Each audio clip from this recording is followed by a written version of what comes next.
Sa mga balitang tinutukan, puspusan ang paghahanda ng Department of Social Welfare and Development sa mahigit 100 evacuation centers sa buong Metro Manila para sa mga residenteng apektado ng Bagyong Maring at ng Habagat.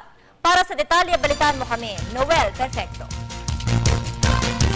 Dahil at 19 ng mga evacuation centers sa Metro Manila area, agad na pinaglagyan ng mahigit 500 at 40 mga pamilyang naapektuhan ng Bagyong Maring at ang nakisanib na Habagat na may walang tigil na pag-uusap kasi naman pagresulta ng pagbabaha at pagdulot ng matinding trapiko sa mga lungsod ng Mandaluyong, Manila, Marikina, San Juan, Makati at Quezon City.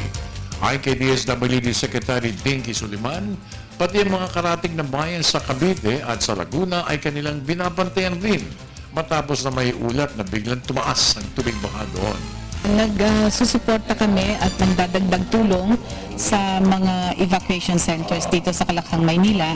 As of 6 o'clock, 18 ang reported sa 7 mga syudad. At nag-organize din kami ng dagdag tulong sa Cavite, Laguna. Alam namin may mga evacuation center and rescue operations ginagawa ang NDRRMC.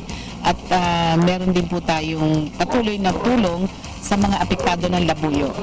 Inihig naman ni DPWH Undersecretary Romeo Momo na halos lahat ng mga lansangan na baha at nangangailangan ng pagkumpuni ay nagawa na ng kagawaran.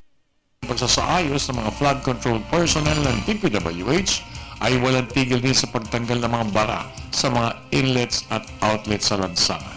Tumulong na rin yung provincial government equipment. So, lahat-lahat, pinagtulungan natin at nadaling nabuksan. Nag-overtop lang naman, nag-overflow lang yung sa ating daan, national highways. Medyo na-overtop lang national highways at malalim ng mga daanan. There are portions where light vehicles cannot pass, yung malalaping truck lang ang pwedeng makadaan. Agad din binigyan ng solusyon ng mga otoridad na matinding trapiko sa mga major thoroughfares patungo sa ilang mga mababang lugar sa Cavite, kung saan umabot na sa hita at lagpas ulo pa sa ilang lugar ang tubig baha. Idinagdag naman ni Secretary Suliman kanyang pag-aaralan at imumungkahi kung maaaring gumamit ng kaunting pondo ng Conditional Cash Transfer o Pantawid Pamilyang Pilipino Program kapag kinakailangan upang makadagdag tulong sa mga pamilyang naapektuhan ng Bagyong si Labuyo at ang Habagat. Monitor po namin ang flood situation sa Bulacan.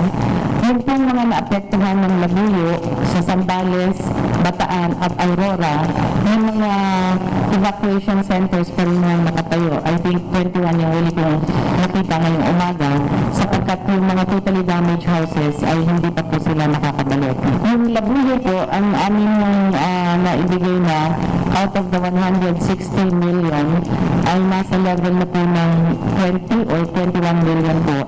At yan po ay goods at saka cash para po sa mga lokal na pamahalaan na magsisimula ng cash forward. Para sa Telebisyon ng Bayan, ako naman si Noel Perfecto.